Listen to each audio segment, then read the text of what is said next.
Like high five. Put a five in the chat if you can hear us. Okay. I see Where it says, two people. where it says comment, put a 5 there, you say? Not you, not you, not Oh. yeah, in the comment. Oh. In the comment section, if you all can, first of all, thank you for showing up. We're having a little technical difficulty, but you know, we're in the world of technology these days. So if you can hear me, can you, yes, okay, Linda. Thank you, Linda. Thank you, Linda. Thank you, Linda. Thank you, Linda. So, welcome to Into the Room on this bright and sunny Saturday afternoon. Well, still morning out here at 11:20, but thank you, Linda. Thank you, Linda. But we have today a very special guest, and that is Mr. Riche Weeks by way of New York City. He's all the way back east. He was up very early this morning, and I was up even earlier because I knew we had to do this. But he's going to share his story. He has a wonderful film that is premiering at the Pan-African Film Festival here in Los Angeles at Cinemark, Baldwin Hills, Crenshaw Plaza. And it's going to be premiering, and it's produced by a Wu-Tang member, a gentleman by the name of Raekwon. Did I pronounce his name correctly? Okay. So it's being produced by Raekwon, and it's been getting a lot of acclaim, critical acclaim, because of the backstory of what so many recording artists, people in the music industry, producers, songwriters, and you know, it's something that we've heard quite often over the years, what a lot of people in the industry struggle with. But Mr. Riche Weeks is going to tell his own story. So I just want you all to relax, listen, get a little education, music history education, and we're just going to get into it. So welcome to the room. So what do you prefer, Riche or Mr. Weeks? Riche's cool. Yeah. Riche's cool. Okay, yeah. Wonderful.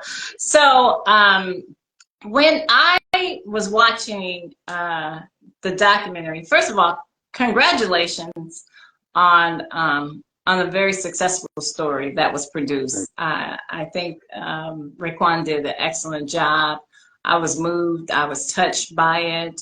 I liked the cinematography, and I liked the way how they told your story. I was impressed with what they had done.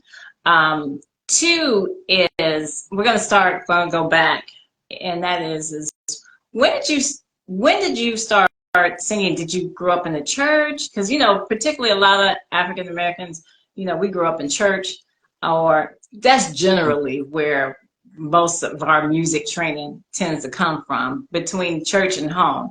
Was that your situation, or was it just that you had a very musical inclined family? And I think if I'm not mistaken, your father was a songwriter. Yes. Was a songwriter. Yes. Okay. So so you had some roots somewhere. So can you give me, like, what was your first instrument that you picked up? Okay. Well, the first instrument, of course, was my voice. Okay. Okay. And then the second instrument was keyboards and drums. You know, just doing studio drumming. My thing was it's kind of crazy, because I was in a boarding school when I was a kid, and I was on some kind of a talent show.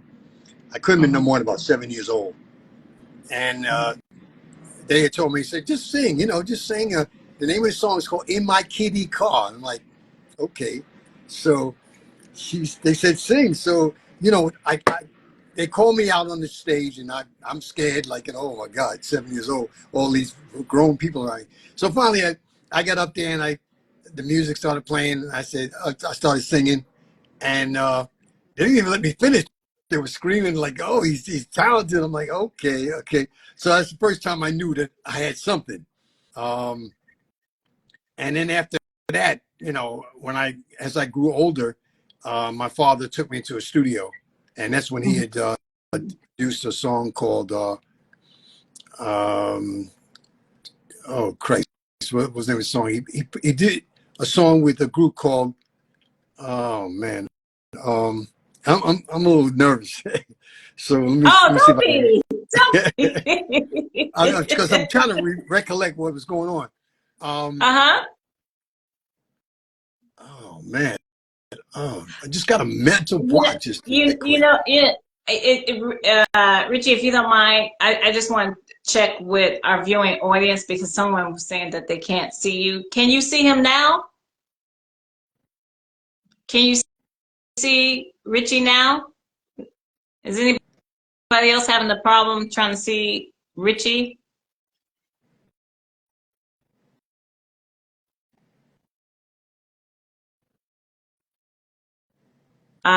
There's another viewer. To No Love, can you see Richie?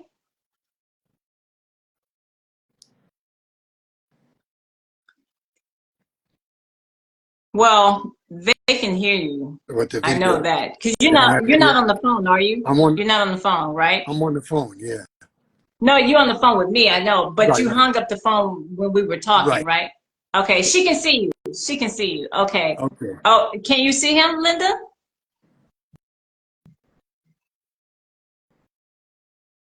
Okay. Well, can she you can. hear him? Let's see if you can hear him. It's a yes. I, okay. She says she sees you now. Woo-hoo, Okay, we in business. and I Sorry just to remember interrupt, but this is the what name we of do. the name of the song my Okay, father so wrote. The name of the song my father wrote was called "I Wonder Why" by Dion and the Belmonts. Okay, it was okay. a big hit. It was a big hit for him. And he put me in the studio, and I did one track for him, and he liked what he heard. He said, okay, but he never got back to me because he was so busy. He's like, I guess with the group Dion and Belmont, you know. Um, but that's basically how it all started. Also, I have singers in my family. My mom was a singer. She had a Oh. group, a female group. My grandmother was a nightclub singer, and all my sisters and my brothers can sing, all of them. Okay. So you grew up in a musical family. That's Yeah, basically yeah, yeah. you know it was just in the soul. It was born. Yeah, yeah. So so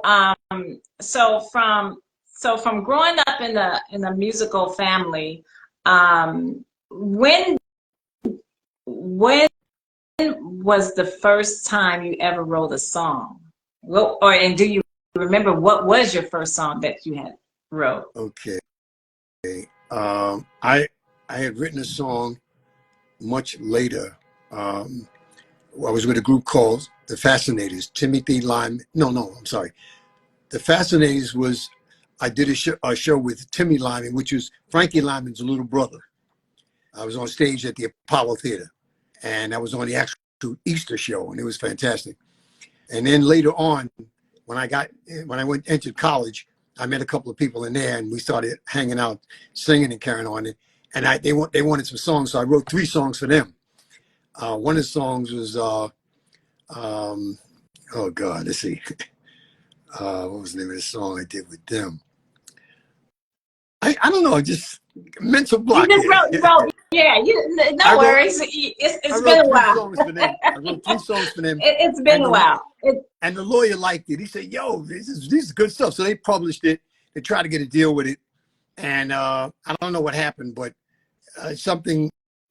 Anyway, moving right along from there, I just said, "Well, let me just go do me," you know. And then I met Patrick Adams. If Okay. you're familiar with Patrick Adams, From the movie. oh no, well he's the one that wrote "Push Push in the Bush." Remember that one? Oh, push in the bush. And he also wrote "You Are My Summer Love." He worked with quite a fantastic amount of groups. Herbie Mann, This goes, it's countless. He has gold records and everything. He's up there. So when I met Okay. him, he said, Richie, he heard me sing. He said, yo, you want to go in the studio and try to, put down all your songs and stuff like that. At the time, I only had tracks, and I had them at home because I had a little tape recorder. He said, let me put you in the studio. And I said, okay, fine. So I ended up going into the studio. He paid for everything. I stayed in the studio and I just went crazy. I must have did about 10 or 15 songs, right? Oh, wow. Yeah. Wow. And it was first studio I went to was called Minot Studios. It was up in the White Plains area in New York. Okay. And when he heard the stuff, he said, wow, okay. So he says, what do you want to do? I said, I don't know. I mean, I'm waiting for you to give me the green light. So he said, okay, I'll get back to you. But he never got back to me because he was so busy doing other people. Jocelyn Brown. He did a lot of people. He was just all out Wow. there. And That's Brown. yeah, she's fantastic. Yeah. And she did most of my background music on my tracks. The stuff I did for Salsoul Records and RCA Records. She was in. Her and her crew did most of the background vocals. Really? Yeah. Really? I got with Jocelyn and I was going to do some songs with her, but she was too busy. So then after that, after that, I was in college and I had to finish up over there. But I ended up in another group called Central Park West. And this group was from New York. And we did another show at the Apollo. And we came in first prize. And it really messed me up, After that, okay, wait. I don't know what happened. Let's take wait a minute. Let me take a pause. Take a pause. 2 questions. What college did you attend, and what did you major? Okay, I was at Bronx Community College, and what I did was I started out as a pre-med student. Okay, yeah, I was taking all the sciences, chemistry, physics, biology, and I was doing great work. My average was up to 3.75, and I'm like, wow, this is crazy. So you got a doctor in you.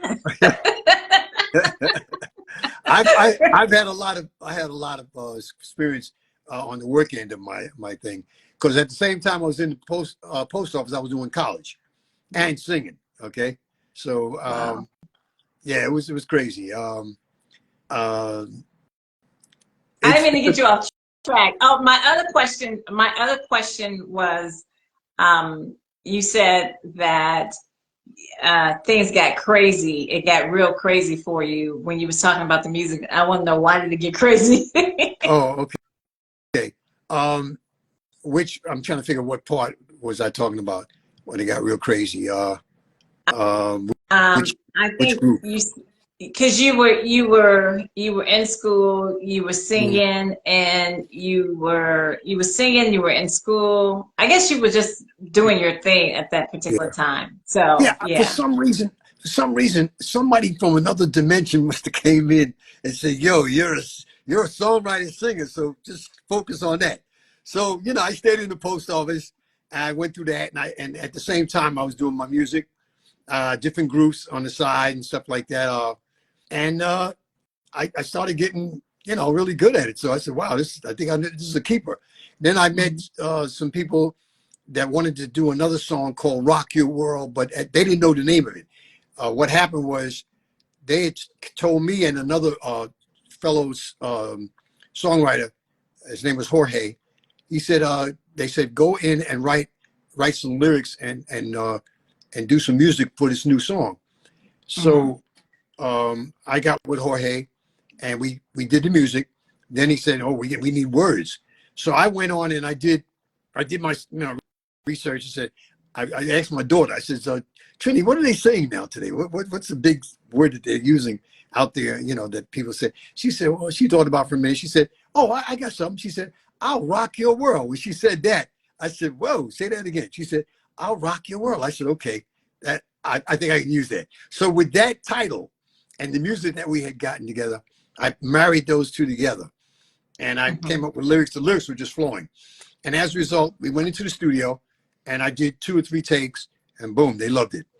They loved it, and next thing they said, okay, just wait. So it was a little waiting period. I think about 3 or 4 weeks later that I was told that it was going to be on the radio on BLS, Kiss, and yeah, it was crazy.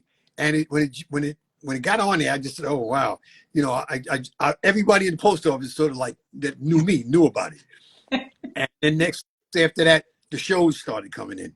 The Garage, Felt Forum, Funhouse. It was Studio 54. I practically did all of them, you know, in New York area. And you know, I got the group together. My manager had gotten the group together, got some girls to sing when we do shows, and then from there I went overseas. I was over in England, France, Germany, Amsterdam. Oh yeah, I did a lot of traveling. I didn't like planes, but I mean I had to do something because I wasn't Right. about to Yeah. take a boat. Right. Right. So let me ask you this. When I remember WBLS, because back in the day, I'm originally from Chicago. Oh, And okay. so on Fridays, they would have hot mixes Okay. and house music. And so WBLS, you could tune in to New York Hmm. on one particular station. It would you could tune in and get the radio station coming out of New York, because it was always those, you know, Okay. at 12 o'clock. It's like they like doing it, Yeah. right? And so they mixing so many songs, and that's why I know your song. Okay. so so my question is, how did it, I mean, and I can only imagine, but when you first heard your song on the radio, like, how did you Oh, feel? I mean, I know you obviously, but I mean, what went through your mind basically? it was fantastic. And the way I heard it was incredible because I heard it on the radio, but I didn't expect to hear it in the street. When I came downstairs to go to work, this guy was on a bicycle and he had a radio on it. And I heard, yo, yo, yo. I said, oh, look at it. So, I mean, I was right then and there. I'm like, hey, man, that's my song. The guy said, yeah, yeah, okay. He didn't believe me. So it was crazy. But it was nice, though. It was a good feeling. I probably the best feeling I ever had. You know, 'cause that's basically so new and so Yeah, fantastic, you know. yeah. So and it charted #1 on the Ye- dance charts, Yes, correct? yes, yes. I was Uh, surprised to see that because uh-huh. I was right above Prince. I was above Prince and Earth, Wind, and Fire, and I'm like, whoa, okay, this is serious, you know. And it's a good feeling, very good feeling. Awesome. Did the cool Mr. Cool himself give you a call, Don Cornelius? And did you ever get a chance to go on Soul Well, you know, Train? I don't think I could have traveled over there because I was in the post office full time. You know what I'm saying? Oh, I was doing wow. everything, you know, and I was still in the post office. And, you know, that's a government job. I had to, Keep respect them that, you know? benefits. Yeah, exactly. So that's probably the only time I didn't get a chance to do that. But I'm sure that it probably would have worked out because we were all over the place, you know, skating Right. rinks, every place you could dance and everything. And the garage had us. We're down there twice. Studio 54, I was down there once. The Fun House, I was there twice. It was just crazy. It was just like there was so many So clubs. so many clubs. Yeah. So now that you're out there, you know, the people they know that song, they know they hear the song, they're recognizing your face. And this was like late 70s, early 80s, Uh, about like when the song came out, it yeah, was 81. 81. So this is about near the time when or coming upon when music videos are becoming about to, because Yeah. it was getting ready to launch and come forth, Yeah. right? Correct? Yep. Yep. Yeah. And so with the visuals, and I know how back then, you know, people back in the day, they were always more coordinated, more stylish. You know, I saw some of the costumes you all were wearing, you Yeah. know, just very vibrant. Unlike how a lot of people dress today, but Yeah.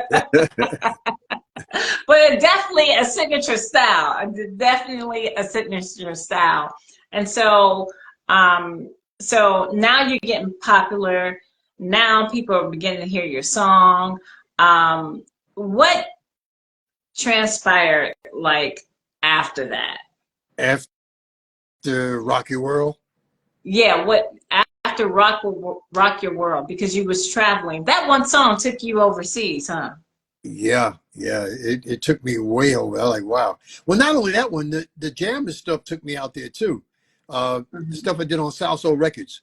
I did Salso. I had a couple of songs on Epic Records that I did with Uh, some groups over from England. Um, there's a group called the Hudson Brothers from Great Britain. Yeah.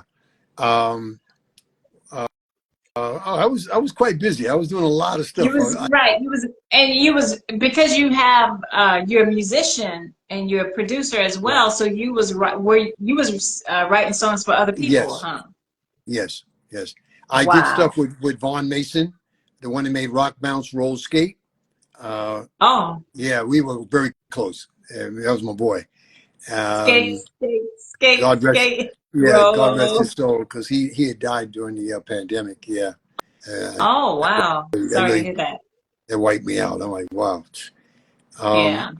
but I was doing a lot of stuff with a lot of artists that just wanted to, have some material and stuff like that. Right, have some material. So, so now that you were out, you were moving and shaking and still working at the post office, the movie centers on um, Sasso Records going under at some Right, point. right. And when that happened, um, it became a copyright issue later on Right. thereafter, correct? That's correct.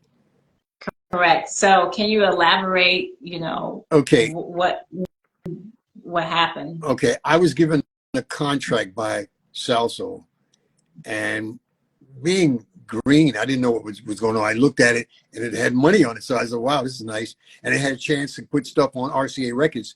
It blew me Mhm. away. I'm like, "Wow, okay." So I looked at it. I said, "Okay, I guess it's okay." So I signed, and then after that, I did the production and stuff like that. But I had signed as a producer, writer, artist, okay, Mhm.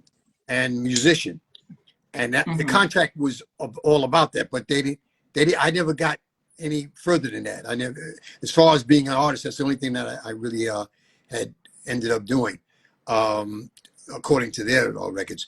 But in any case, at the same time, they folded. I believe it was like in the late '80s. Uh, they Mhm. they folded, and as a result of that, everything just went down. Just completely, like quiet. And then for some reason, a friend of mine from France told me about some gentleman by the name of Jerome Mhm. Mhm. Diraji, right? He said, Mhm. "This guy's going to call you and get in touch with him, and you guys should work pretty good." And I said, "Well, what is it about?" He said, "Just call him." So I called him, and we started talking. And he said, "How would you like to get your rights back?" I'm like, "Really?" He said, "Yeah, I can get your rights back for you." I said, "Oh, okay." And Mhm. mind you, I never met this guy in person. This Jerome, right? Mhm. Only on the phone for Mhm. 4.5 years. We were talking on the phone, and For I four just and a liked the way he half. talked. And he did all the right things, made all the right moves, and next thing I know, he said, "Rich, here, sign these contracts." And I'm like, "Wow!" I signed the contract, and next thing I know, I had my rights back, my writing and my publishing. Okay, Wow. and I did work with Instant Funk. Remember the group? I got my mind made up. Oh, tonight is fine. You can get it, girl. Say what? Remember Wait a that minute. one? Yeah, Yeah. I worked with them as a keyboard player, and we did. They did 2 tracks of mine on their last album. Um, and So what happened? wait, hold up. So some of your music was on that album, Yeah, on one of their albums. Yeah, on yeah, one of the albums. yeah. The latest one, Wow. I believe. Yeah, the last one they did before salsa went out of business. Wow. Yeah, Uh-huh. I'm doing. I've been pretty busy. Pretty busy. Yeah, I can imagine. Yeah, you've been, you know, the Bible says a man's gifts makes room for him and place him before great men. Oh, So your gift has been making room for you, wow. and it still is making room for you, and it's leaving a legacy for.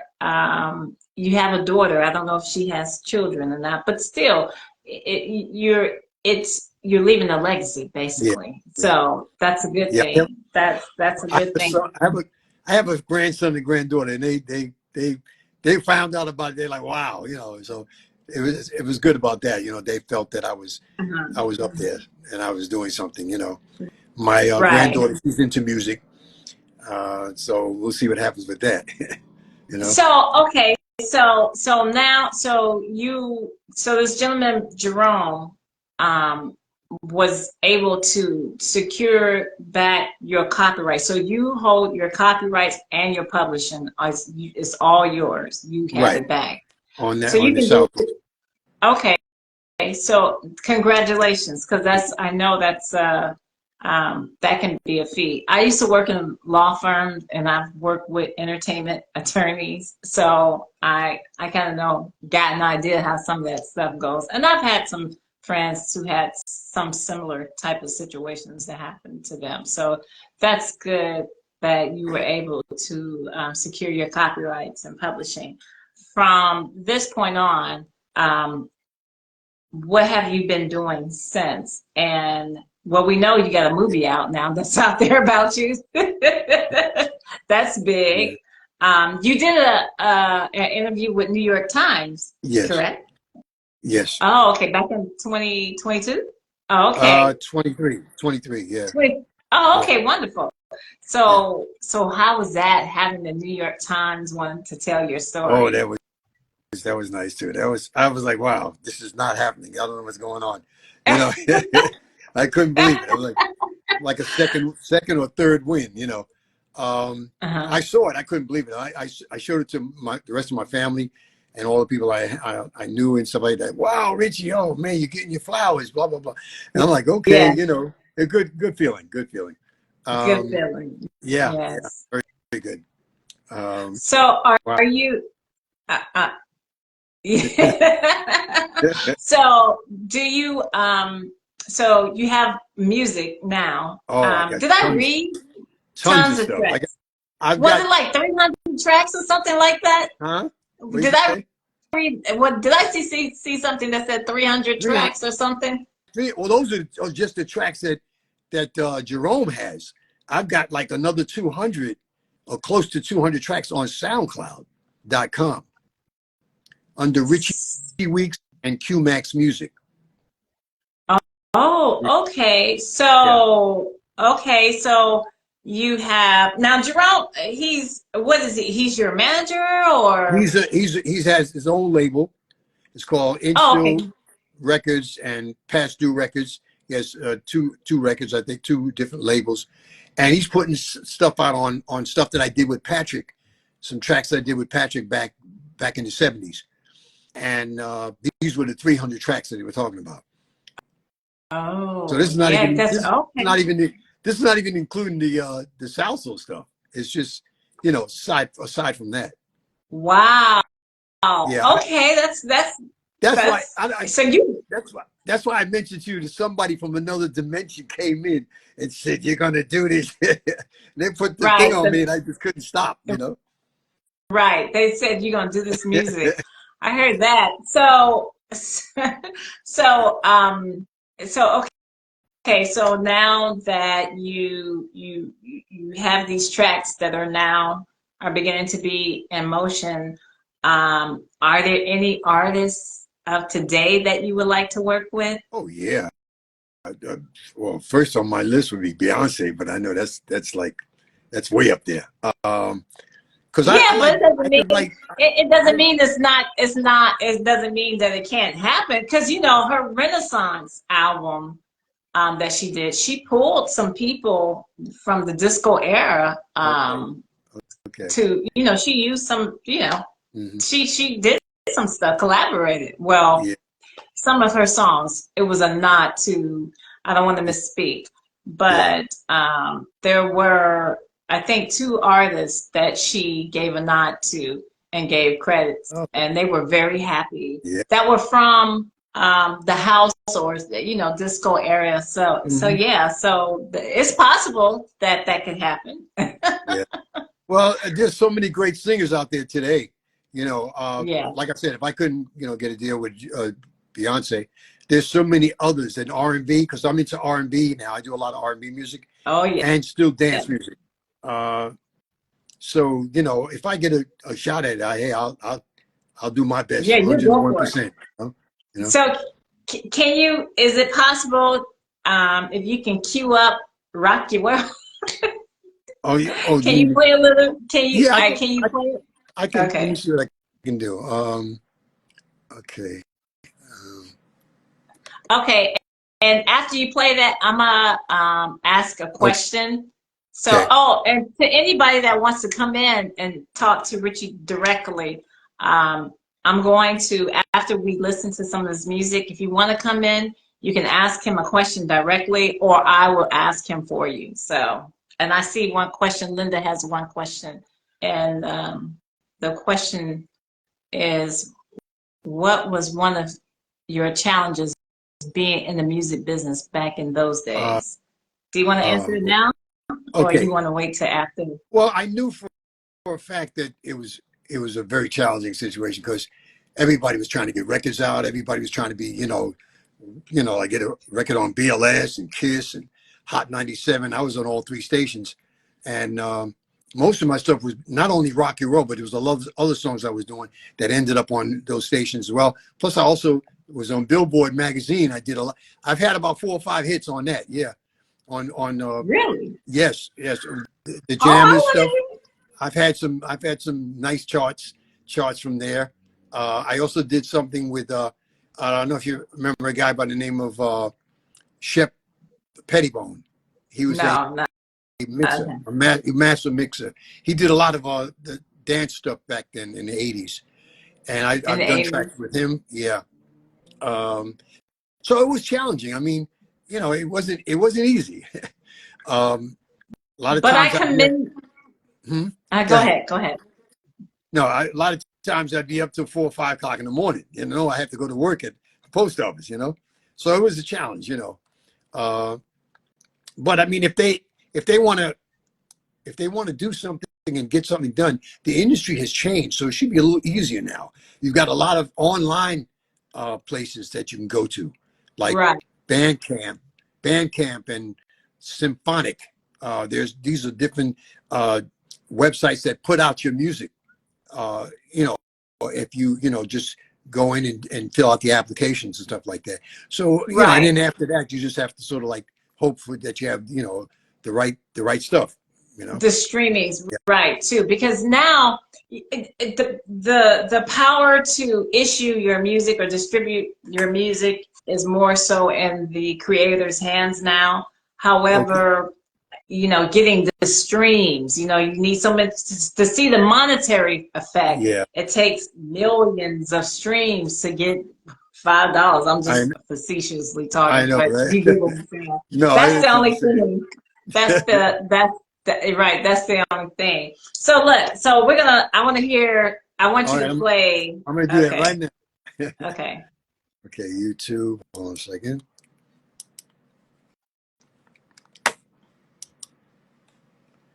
Okay, YouTube. Can you hear it? Yeah. Okay.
Yo, whoa.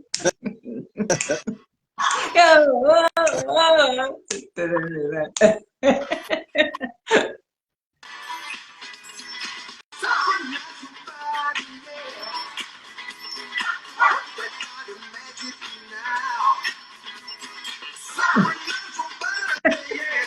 The Rock, yes.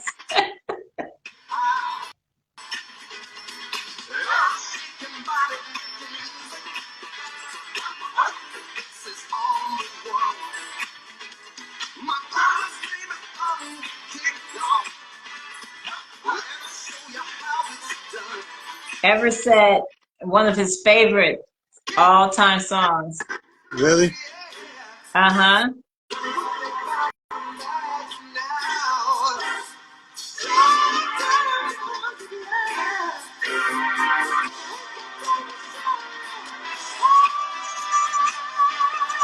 Hey, she's singing that song.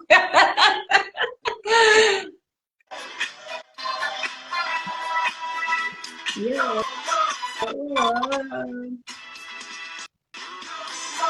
Boy, you should have been on stage with the Gap Band.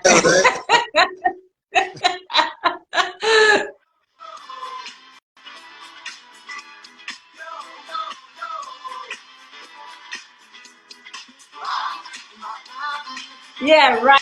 Yeah, right, Lori. It does. It makes you want to dance. It went #1 on the charts. Back in I think 1981. It was #1 on the dance charts. So it had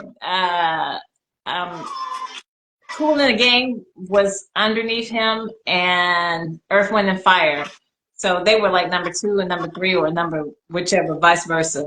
But he was #1. So yeah.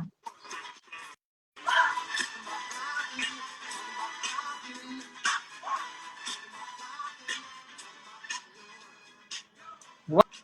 Wonderful. And you know, Woo! and what it was is like, and really the funny part was I was up on top of Earth, Wind, and Fire too. Now you know that's a hard thing to Right, do. right. Earth, Wind. That's what I told her. Earth, Wind and Fire. It was Yeah, so who you was #1 and who was yeah. #2? Number two was Prince, and Oh, number three #2 was was Earth, Prince. I'm sorry. and then It was Earth and Prince. Wind Fire was number three. Earth, Wind and Fire. So I'm sorry. I take it back about because I do love Kool Aid in the Game, but I thought it was Well, Kool no, in the but Cool Game. in the Gang, they were on the chart too, but they were not up top yet. I guess they when their song, Oh, okay. yeah. So I was right then. I just put it. I put them Well, actually at two, but they now that eventually you did get mention there. now that you mention Cool in the Gang, right?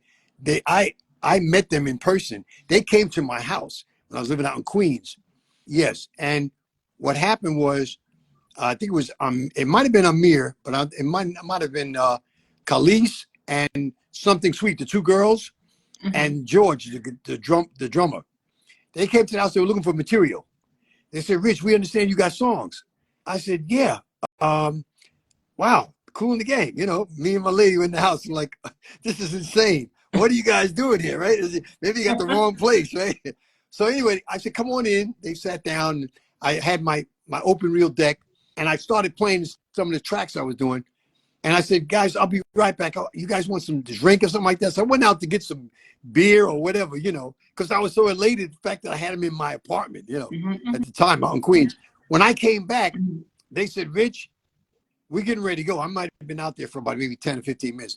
They said, Rich, you heard enough and we'll get back to you. I says, oh, wow, you guys are leaving? Yeah, but don't worry, we'll get back to you. So, and what he did was he hooked me up with RCA and Salsa Records. So I figured that, that was good. Right. And here's my thing. Um, But it made me feel very good because I'm like, wow, Cool in the Gang. well, this is what was confirmed is that you're a songwriter, you're a singer-songwriter, Right. and somebody obviously admired it enough. And anytime when somebody admires your work, it's a good, that's a compliment to you. That's a compliment to you. And what is meant for you will always turn out for your good in the end. If you walk it right, it's going to come back because it comes. Look at it. Look, we're talking. You have a film that is out that's going to be debuting next week for 2 days, correct? Yes. And so, and yes, like my friend Lori just said, impersonation is the highest compliment. So take that as a compliment to you.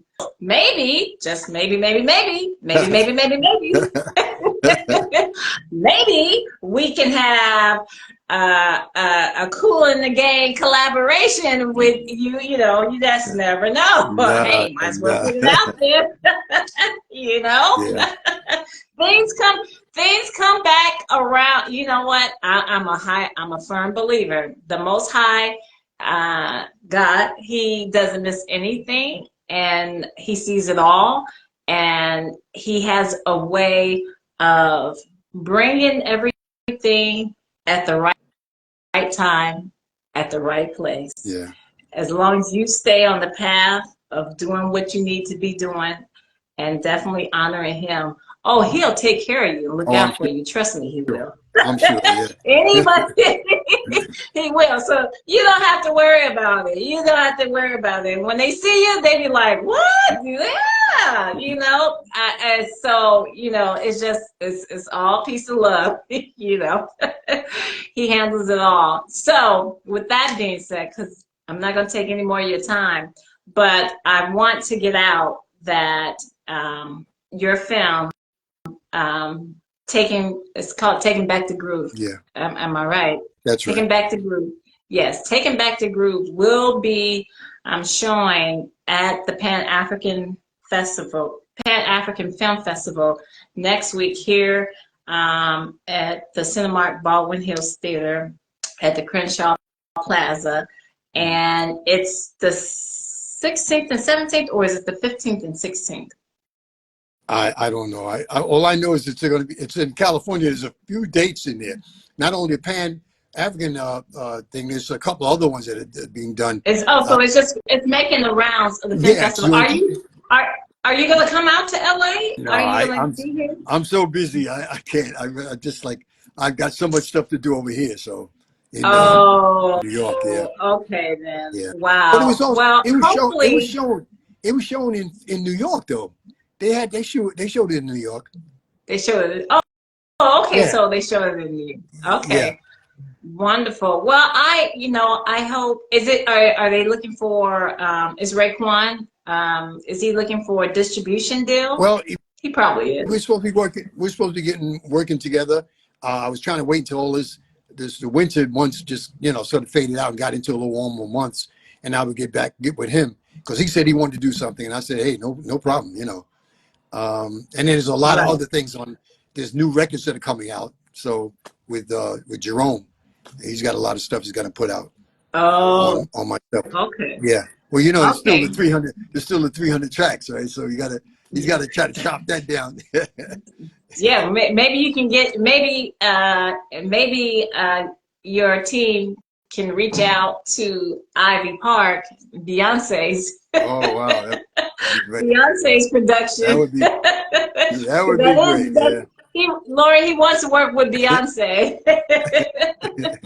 So maybe, or Rock Nation. Yeah. I know I'd have to go through them though, Rock Nation, yeah. Because that's Jay-Z, that's big. Yeah. Big boy, yeah. Yes, Sean Carter. Carter.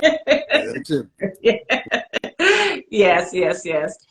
Well, thank you so much for just scheduling out your time. Thank you for sharing your musical background. Thank you. And your experience with myself and with our viewing audience here on Enter the Room. And I personally send all the love and blessings your way that I can from him to you. And I know the viewing audience. I want to thank you all for tuning in today, because I know everybody's gearing up for a lot of different things. You got the Super Bowl tomorrow, and it's the weekend. Yeah. But I sure do appreciate you all. And Mr. Riche Weeks, I will be keeping in touch. And I know, his Instagram handle is, what's your Instagram handle? I think it's Riche Weeks at Instagram.com. You Okay. know, Okay. I So his really, Instagram. my daughter would have that information. Okay. My So daughter. Yeah. it's Riche Weeks, I believe. Riche Weeks, But I do at have. Riche Weeks. Yeah, I have Instagram. a spot So on Instagram. I'm on there. I know I'm on there. I'm on yes, Facebook, yes. Instagram. You know, Yeah, so. well, we couldn't be doing the interview if you weren't. Exactly. Exactly. So, and maybe some other time, later down the line, when you're ready to get to release some music, Yeah. we can come back and do a little release party. Oh yeah. Oh yeah. All right. Well, thank you. You have a wonderful day, Thank and you. I shall talk to you guys later. Thank you. Blessings. Thank you, Saundra. I Bye-bye. appreciate it. Thank you. Bye bye. Oh, you're welcome. Thank you for coming into the room. Okay. Have a good All day. right. You too. Bye-bye. Bye bye. Okay, bye-bye.